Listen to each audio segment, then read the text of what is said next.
السلام علیکم، آپ دیکھ رہے ہیں پروگرام نیوز فیڈ اور میں ہوں رخشان میر۔ مسلم لیگ نواز کے قائد اور سابق وزیر اعظم نواز شریف کے حوالے سے آج خبر پر ہم بات کرنے والے ہیں۔ اسلام آباد نے ایون فیلڈ اور العزیزیہ ریفرنس میں سزا کے خلاف نواز شریف کی اپیلیں بحال کرنے کی درخواستوں پر نیب کو نوٹس جاری کر دیا ہے۔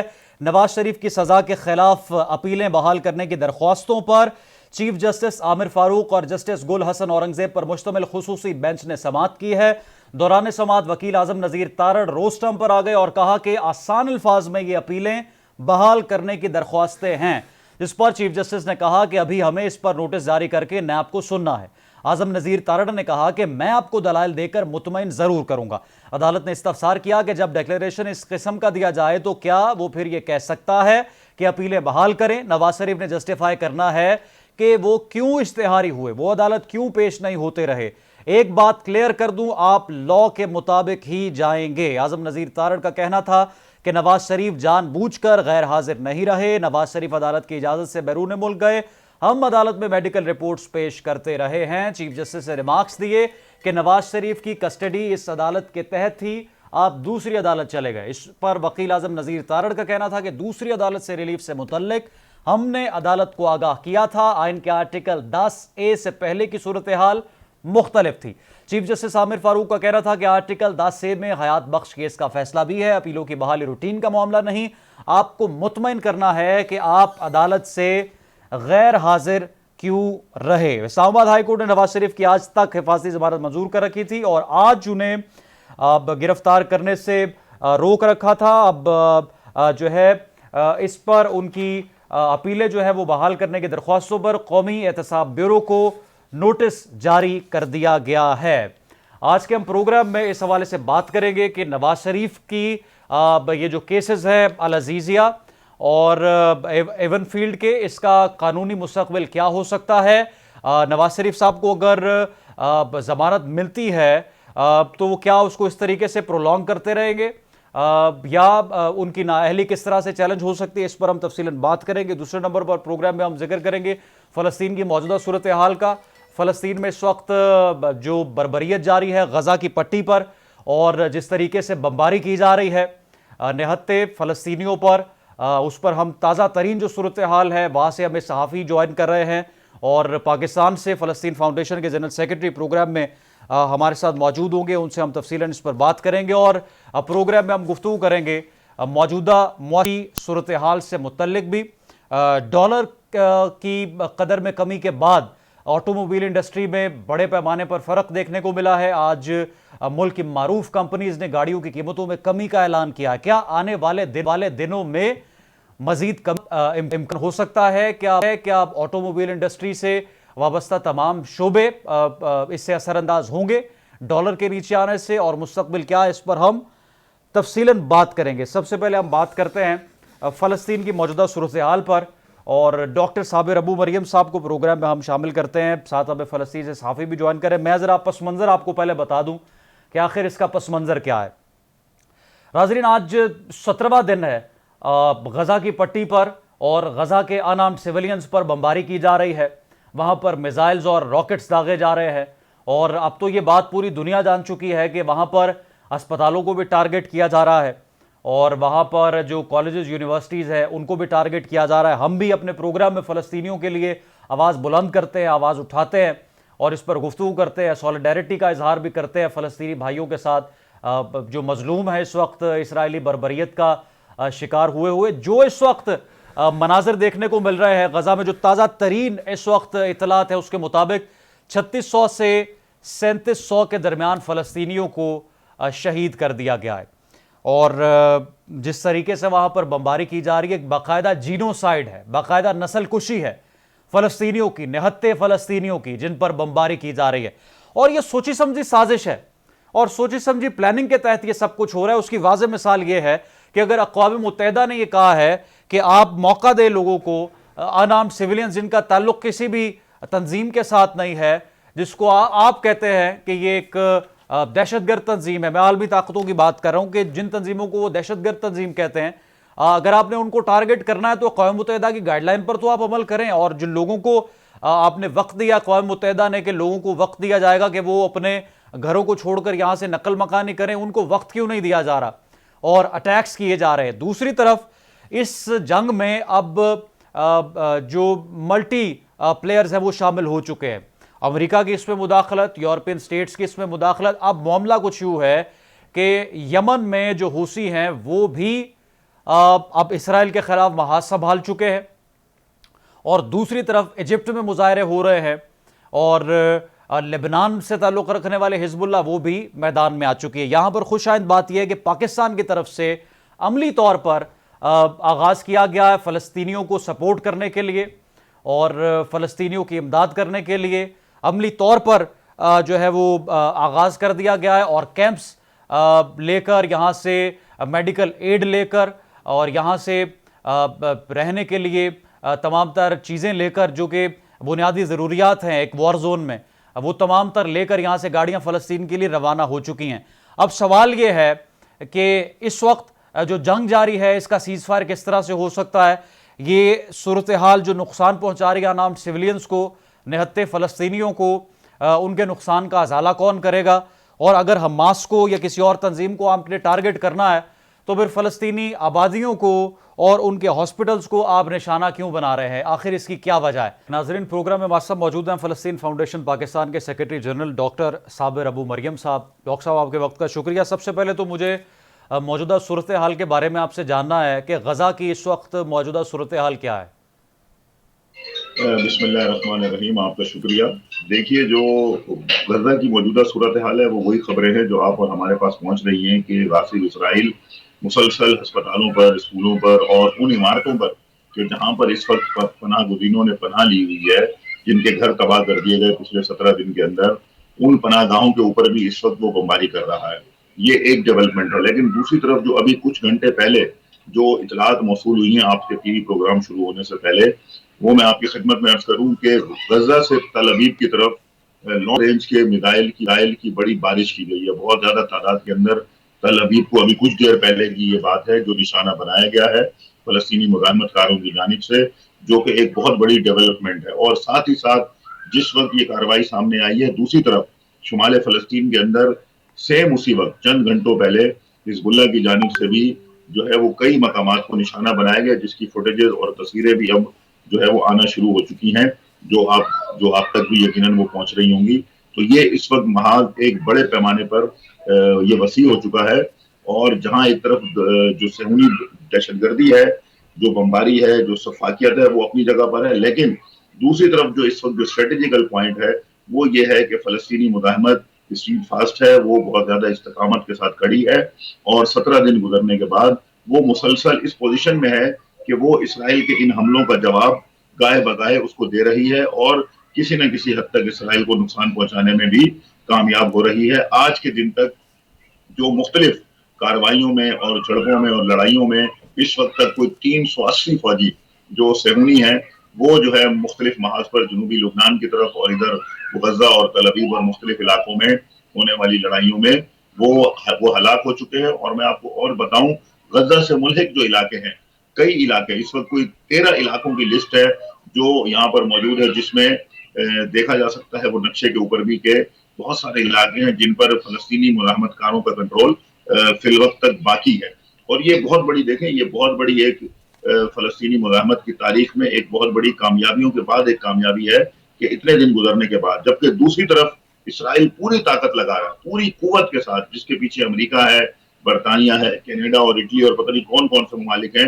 ابھی خبر تھی کہ فرانس کے صدر بھی، میکرون بھی وہاں پہنچے تھے، اور انہوں نے بھی اسرائیل کو اپنی ہمدردیوں کا یقین دہانی کرائی ہے۔ تو یہ سارے ایک طرف ہو کر بھی غزہ کے اندر یہ ساری چیزیں کر رہے ہیں۔ اور اس سے آگے ابھی کچھ دیر پہلے کی جو اطلاعات ہیں جو فلسطینی جو ذرائع سے پہنچی ہیں، ان کا یہ کہنا ہے کہ امریکہ نے محمود عباس کو، جو محمود عباس ہیں اس وقت فلسطینی اتھارٹی کے مغربی کنارے کی جن کے پاس حکومت ہے، ان کو یہ آفر کی ہے کہ اگر اسرائیل زمینی کارروائی کی طرف جاتا ہے تو وہ چاہتے ہیں کہ محمود عباس اس کے بعد وہ غزہ کا کنٹرول سنبھال لیں۔ وہ محمود اچھا عباس ڈاکٹر کو یہ صاحب، کنٹرول میں دینے سر پر تیار آپ ہیں۔ سے یہ جاننا چاہتا ہوں کہ ابھی یہ چونکہ جنگ جو ہے مشرق وسطیٰ میں یہ 2 بلاکس میں تقسیم ہو چکی ہے، اور اسرائیل کی طرف سے یہ سٹیٹمنٹس آ رہے ہیں ان کے اخباروں میں یا ان کے ٹیلی ویژن پر کہ ہمارے اوپر یمن سے بھی اٹیک کیا جا رہا ہے، لبنان سے بھی اٹیک کیا جا رہا ہے، دوسرے ممالک بھی اس میں شامل ہو چکے ہیں فلسطینیوں کی حمایت کے لیے.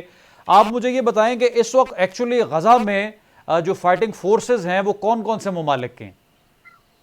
دیکھیے غزہ کے اندر جو فائٹنگ فورسز ہیں کوئی کسی ممالک کی نہیں ہے. یہ جو بات ہے جو مغربی میڈیا پھیلا رہا ہے یہ غزہ کی مزاحمت کو کمزور کرنا چاہتا ہے. جس طرح دیکھیں انہوں نے ہمارے کشمیر کی مزاحمت کو کمزور کیا. انہوں نے کہا کہ باہر سے آ کے جنگجو لڑتے ہیں اور پھر اس کے جھوٹے فالز آپریشن کیے, فالز فلیگ کیے اور اس کو بدنام کیا. یہ غزہ کی مزاحمت کو بدنام کرنا چاہتے ہیں. غزہ میں اس وقت القسام بریگیڈ ہے جو خالصتاً فلسطینی نوجوان ہیں, القدس بریگیڈ کے لوگ ہیں جو خالصتاً فلسطینی ہیں, اسی طرح جہاد اسلامی فلسطین ہے جو خالصتاً فلسطینی لوگ ہیں, اور ان کے ساتھ حماس ہے جو خالصتاً فلسطین کی ایک سیاسی بڑی جماعت ہے جس کی غزہ کے اندر حکومت ہے, غزہ کے لوگ اس کو ووٹ دیتے ہیں. تو یہ باہر سے تو نہیں آئے ہیں. پھر دوسری بات یمن کے بارے میں جو آپ نے نقطہ اٹھایا ہے, جی ہاں یہ خود اسرائیلی ذرائع ابلاغ نے اس بات کا اعتراف کیا تھا آج سے چند روز پہلے. انہوں نے یہ کہا تھا کہ جو تل ابیب پر جو میزائل گرے ہیں وہ یمن سے چلائے گئے ہیں. اب یمن سے کس نے چلائے ہیں؟ یمن میں جو حوثی بیٹھے ہوئے ہیں, حوثی مجاہدین, وہ انصار اللہ کے نام سے ان کی ایک جماعت ہے, وہاں پر ان کی حکومت ہے, وہ یمن کے اندر کام کر رہے ہیں. انہوں نے پہلے بھی یہ اعلان کیا تھا کہ فلسطینیوں کے اوپر اگر یہ ظلم و ستم کا سلسلہ اسرائیل نے بند نہ کیا تو ہم خاموش نہیں بیٹھ سکتے. ہم اس کو دیکھتے نہیں رہیں گے کہ آپ وہ غزہ کو ڈھیر بنا دیں اور ہم بیٹھ کر دیکھتے رہیں. اگر انہوں نے ایسا کیا ہے, اگر جس کے شواہد ابھی آنا باقی ہیں, اگر وہاں سے یہ ہوا ہے تو یہ اسرائیل کے لیے یقیناً یہ الارمنگ ہے. اسرائیل کو سوچنا چاہیے, اس کو یہ پیچھے ہٹنا چاہیے اور اس کو سمجھنا چاہیے کہ یہ جو اسلامی مزاحمت کا سلسلہ ہے جو عراق تک ہے, جو یمن تک ہے, جو لبنان تک ہے, اور اس کا مرکز و محور یہ فلسطین اور یہ غزہ ہے, تو یہ ان کو سمجھنا چاہیے اور ان کو پیچھے ہٹنا چاہیے. ان کو فلسطینی علاقے خالی کرنے چاہیے اگر وہ چاہتے ہیں کہ ان کے عوام کو امن ملے, سکون ملے, اور جو بچے کچھ عوام اس وقت کچھ علاقوں میں جو باقی ہیں وہ اگر سکون سے رہیں تو پھر ان کو یہ چاہیے کہ وہ غزہ کے اوپر یہ بمباری, دہشت گردی, سفاکیت, جس میں اب دیکھیں 2200 کے قریب 2200 سے زیادہ معصوم بچے شہید ہو گئے ہیں. تو اس ظلم کے اوپر اگر کوئی خاموش ہے تو اس کو کل جواب دینا ہے, لیکن جو خاموش نہیں ہے وہ یقیناً عمل کرے گا. اور اگر یمن سے ایسا ابھی ہوا ڈاکٹر ہے صاحب ٹوٹل تو جو یہ ان کا کیجولیٹیز ہوئی ہیں ایک غزہ میں فریضہ ہے. مسلمانوں کی وہ تو 3600 سے 3700 کے درمیان 5000 رپورٹ کی سے جائے, زیادہ ہے. 5000 سے تجاوز کر گئی ہیں. انتہائی خوفناک سر صورتحال ہے, قابل مذمت صورتحال ہے. لیکن کتنے اب تک فلسطینی نقل مکانی کر چکے ہیں اور غزہ کے علاقے کو خالی کر چکے ہیں؟ کوئی یہ فگرز بھی ہیں آپ کے پاس؟ دیکھیے وہ نقل مکانی کی فگر تو جو ہے وہ اس طرح ہے کہ تقریباً 10 سے 11 لاکھ افراد, ٹوٹل تو یہ 22 لاکھ کی آبادی ہے یہاں پر, آپ کو پتا ہے. اور اس 22 لاکھ کے اندر سے اس وقت 10 ساڑھے 10 لاکھ عوام ایسے ہیں جو بے گھر ہیں.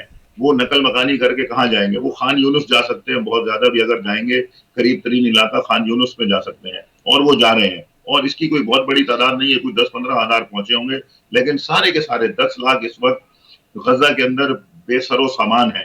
یہ جو ہسپتالوں میں جا کے پناہ لیتے ہیں, اسکول کی بلڈنگوں میں پناہ لے رہے ہیں, یا کوئی کیمپس لگا کر وہاں بیٹھے ہیں, یہ سارے وہ ہیں جن کے اوپر بمباری ہوئی ہے 17 دن میں, جن کے گھر تباہ ہو گئے ہیں, جن کے شیلٹرز تباہ ہو گئے ہیں.